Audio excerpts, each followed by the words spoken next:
नमस्कार.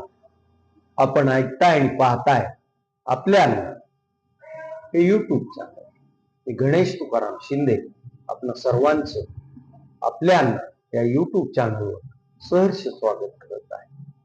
आज राज्यातील जवळपास 250च्या वर नगर परिषदेच्या निवडणुका पार पडल्या. निवडणुका बऱ्याच ठिकाणी भांडणं, अमृतमुरीवर येणं, पैसे वाटपाचे व्हिडिओ पण व्हायरल झालेले आहे. त्यावरून निवडणुका म्हणलं की जो गोंधळ असतो तो गोंधळ याही वेळेस पाहायला मिळाला. धाराशिव जिल्ह्यातील 8 नगर परिषदेचं त्यातल्या 6 नगर परिषदेच्या पूर्ण सर्व नगरसेवक आणि नगराध्यक्ष पदासाठी मतदान झाले आणि धाराशिव येथे प्रभाग क्रमांक 2, 7B, 14B या 3 नगरसेवक पदासाठी निवडणूक झाली नाही आणि उर्वरित 38 नगरसेवक पदासाठी आणि नगर अध्यक्ष पदासाठी धाराशिव शहरातील मतदारांनी मतदानाचा हक्क जो की 5:30 वाजेपर्यंत त्याची वेळ होती तोपर्यंत बजावला. मात्र खाजानगर परिसरात असलेल्या होमगार्डच्या कार्यालयाच्या तेथील मतदान केंद्रावर भली मोठी मतदानासाठी मतदारांनी रांग लावल्याचे दिसून येत असून येथे कदाचित रात्री 9 पर्यंत मतदान चालूच राहील असा निवडणूक विभागाचा पण तिकडे उमरग्यातही 22 नगरसेवक आणि नगराध्यक्ष पद यासाठी उमरगा शहरातील मतदारांनी आज मतदानाचा हक्क बजावला. तसं पाहिलं तर सुरुवातीच्या 2 तासात मतदानाचा वेग असा जाणवत नव्हता.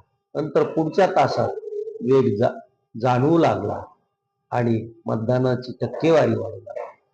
दुपारी 3:30 पर्यंत जिल्ह्यातील 8ही नगर परिषदेसाठी सरासरी 50%च्या जवळपास मतदान झाल्याची माहिती आहे. पण तेवढंही मतदान झालं नसावं असा अनेक जाणकारांचं म्हणणं आहे.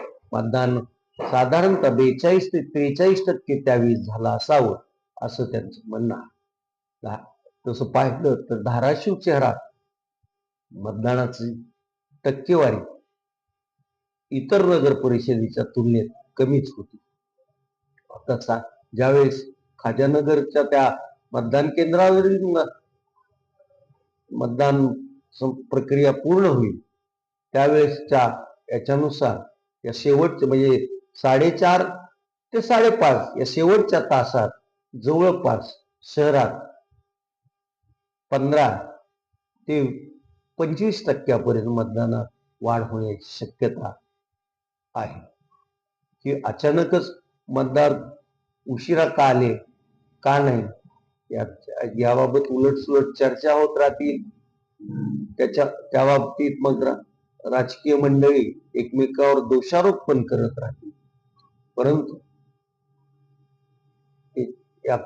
हा भाग तसा फार गरीब वस्ती असलेला भाग आहे आणि अनेकांचं पोट दररोजच्या रोजगारावर अवलंबून असते.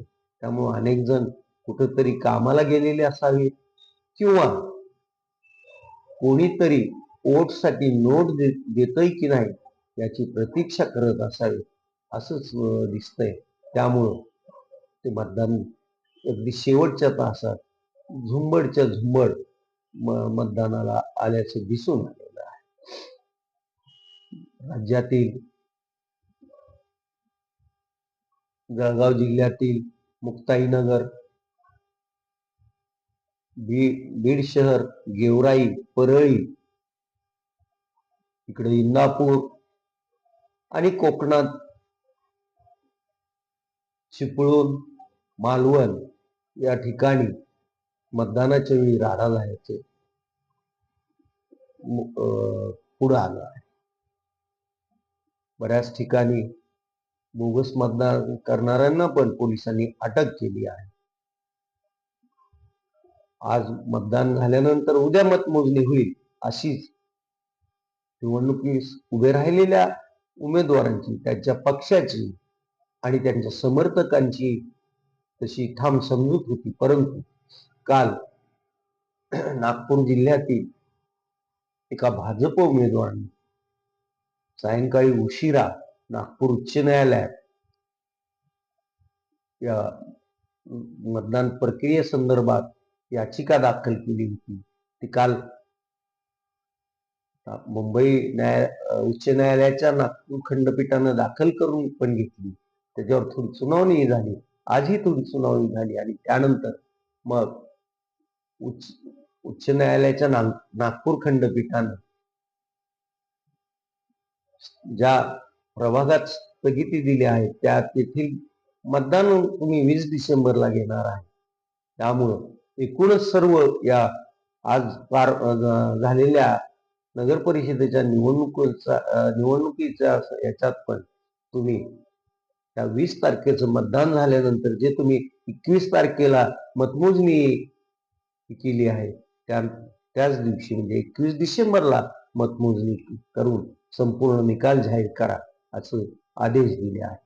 इकडं मुंबई उच्च न्यायालयाच्या औरंगाबाद खंडपीठाची निवडणुकी संदर्भातच एक याचिका होती. त्या याचिकेवर तर औरंगाबाद खंडपीठानं निवडणूक आयोगावर ताशेरे सोडले आहे. एवढा सावळा गोंधळ करता तर यासाठी तुम्ही अशी योग्य अशी प्रक्रिया का राबवत नाही असाही सवाल औरंगाबाद खंडपीठानं निवडणूक आयोगाला विचारला होता. एकंदरीत पाहता आता याच्यात कोण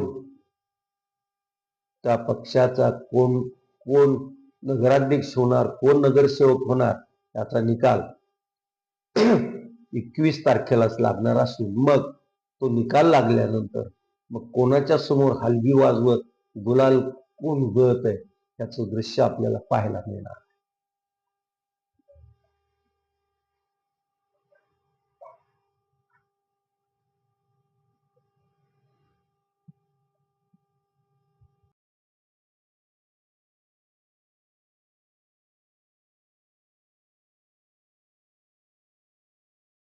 निवडणूक आयोगाच्या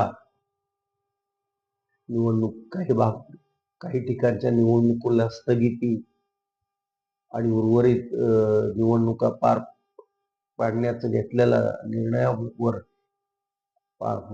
दस्तूर खुद मुख्यमंत्री देवेंद्र फडणवीस, उपमुख्यमंत्री एकनाथ शिंदे, विरोधी पक्षांनी पण निवडणूक आयोगावर टीकेची झोड उठवली होती.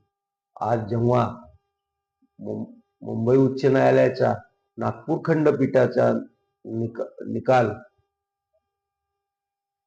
मुख्यमंत्री देवेंद्र फडणवीस यांना प्रसिद्धी माध्यमांच्या प्रतिनिधींनी सांगितला, त्यावर बोलताना त्यांना मला हे मान्य नाही, परंतु हे माझं वैयक्तिक मत आहे असं त्यांनी माध्यमांशी बोलताना सांगितलं.